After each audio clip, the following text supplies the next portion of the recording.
Hi everybody, welcome back to the Feynman technique. Today we'll be evaluating this integral, which I don't believe I've solved this one before. We're going to be using a formula that is going to make this very easy to solve in combination with Feynman's technique. So let's get started.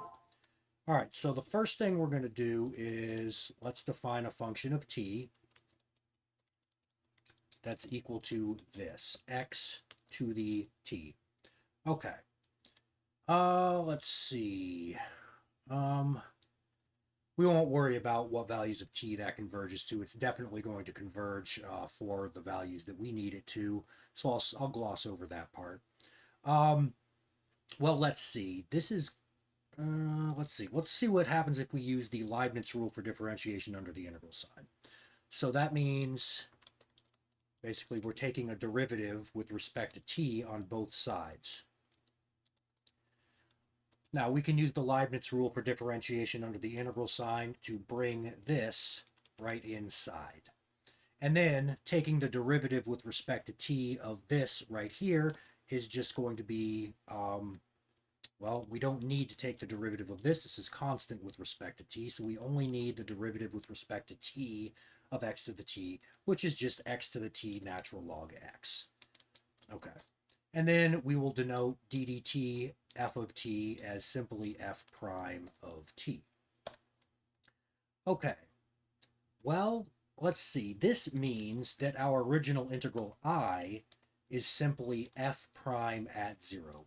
If we evaluate this function, which is f prime at the point t is equal to 0, we get x to the 0 right here, which is 1, which just recovers our original integral.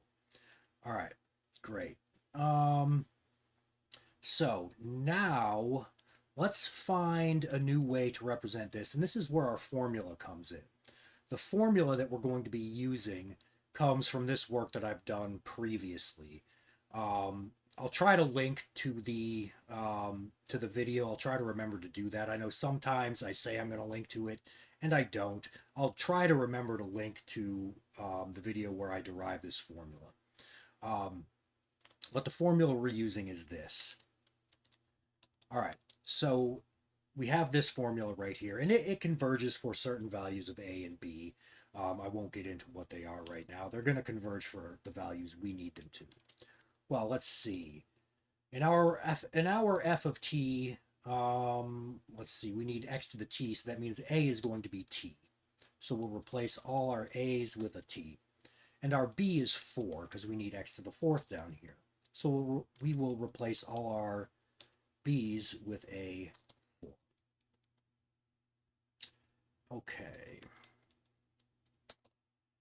great.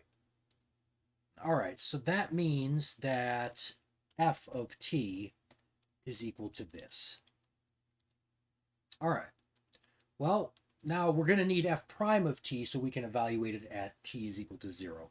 And I've been kind of overly reliant on integral calculators lately to solve these, or I'm sorry, derivative calculators to solve these. And just to prove to myself that I can still do it, we're going to be doing this derivative step by step. So let's first simplify this. Let's bring this pi over 4 out front. Pi over 4. And then we'll write this 1 over the sine function as this sine function to the negative 1 power. Okay. So it's just going to be this to the negative 1 power. Raised to the negative 1. All right, great. So now let's take the derivative. So that means f prime of t is going to be equal to, well, let's use the power rule first. So we're going to bring down this negative 1, which just brings a negative outside, and we subtract 1 from the power. So we have to the negative 2. And then we need to multiply this entire thing using the chain rule by the derivative with respect to t of our inner function. All right, so now let's refine it a little bit more. Well, the derivative with respect to t of let's see, we have a sine of a function of t, so we're going to get cosine of that entire function of t.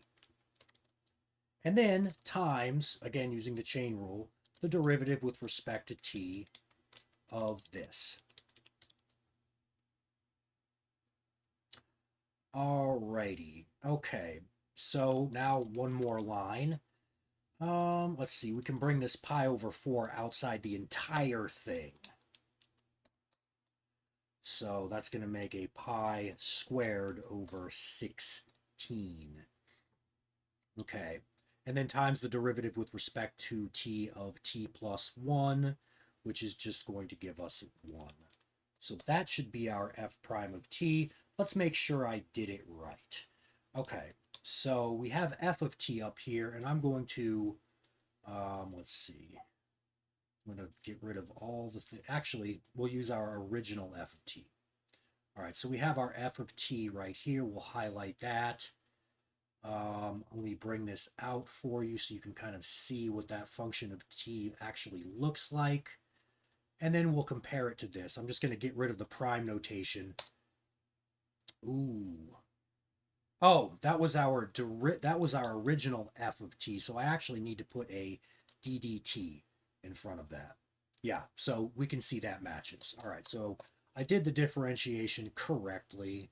Let's put this f prime of t back. Okay. And now let's clean this up a little bit. Let's see. We can bring this. Let's see. This entire thing. We can bring as a function in the denominator. So let's do that. Let's get rid of that and put it right in the denominator, but as a squared. All right. And then this comes right on top. All right, so there's our f prime of t. Well, let's see. Our original integral I, we noted, was f prime at 0. So our original integral is just going to be equal to this thing where t is 0. All right, so that's just going to give us a pi over 4 here, pi over 4 here, and we'll also get a pi over 4 here, pi over 4 here. Now, we'll notice that cosine pi over 4 and sine pi over 4 have the exact same value of square root of 2 over 2. So that means we can actually cancel this cosine pi over 4 with one of our sine pi over 4. So now we have this. All right, and we know that sine pi over 4 is square root of 2 over 2. All right. Let's see. Let's multiply the top and the bottom by the square root of 2. Square root of 2. This square root of 2 and this square root of 2 will combine into a 2, which will cancel this 2. So that entire thing goes away, and that's our answer. And just let's check this. Let's copy this up here and right underneath. There we go. So that is true. The integral from 0 to infinity of natural log x over x to the 4th plus 1 dx is equal to negative pi squared square root of 2 over 16. And this integral, we could have used Taylor series to solve this. There might even be some other ways we could have done this.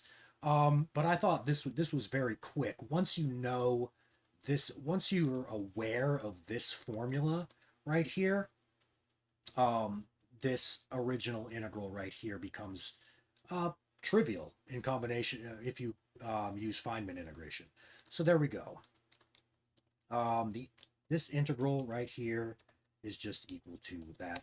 All right, guys, I hope you enjoyed that, and we'll see you next time.